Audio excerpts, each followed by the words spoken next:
Guwahati IIT মাছখোৱাত পাৰ্কৰ উদ্যোগত ৰিজু মিলাৰৰ পৰিচালনাত আয়োজিত মিষ্টাৰ এণ্ড মিছ আছাম সৌন্দৰ্য প্ৰতিযোগিতাত অংশগ্ৰহণ কৰি লখিমপুৰলৈ গৌৰৱ কঢ়িয়াই আনিবলৈ সক্ষম হয় কিয়ানছ বৰাই। যোৱা 30 জুলাই তাৰিখে অনুষ্ঠিত হোৱা প্ৰতিযোগিতাত কিয়ানছ বৰাই মিষ্টাৰ আছাম কিডছ কেটেগৰীত উইনাৰ হোৱাত কৃতজ্ঞতা জনাই প্ৰশিক্ষক দীপজ্যোতি গগৈ। কিয়ানছ বৰাই অসমৰ বিভিন্ন মঞ্চত সৌন্দৰ্য প্ৰতিযোগিতাত অংশগ্ৰহণ কৰি কেইবাটাও পদক পাবলৈ সক্ষম হৈছে। কিয়ানছৰ এই সফলতাত স্বাভাৱিকতে উৎফুল্লিত হৈ পৰিছে অঞ্চলবাসী।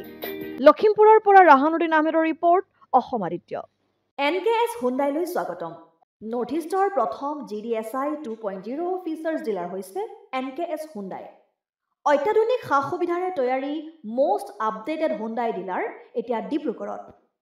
আমাৰ NKS হুণ্ডাই ডিলাৰত open sales consulted room, customer ৰুমৰ লগতে পুৰণি গাড়ীৰ এক্সচেঞ্জ ফেচিলিটিও ৰখা হৈছে।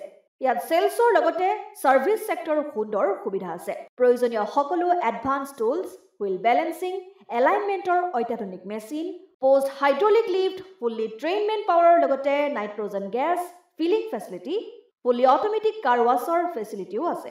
লগতে NKS হুণ্ডাই ডিলাৰে কাষ্টমাৰসকলৰ সুবিধাৰ্থে মোবাইল সাৰ্ভিস ভেনৰো ব্যৱস্থা ৰাখিছে, য'ত হাইড্ৰলিক লিফ্ট, ৱাছিং facility, wheel balancing, tyre pressure check কৰাৰ লগতে বহুখিনি সুবিধাই উপলব্ধ আছে। NKS হুণ্ডাইলৈ আহক আৰু সুবিধাসমূহ গ্ৰহণ কৰক।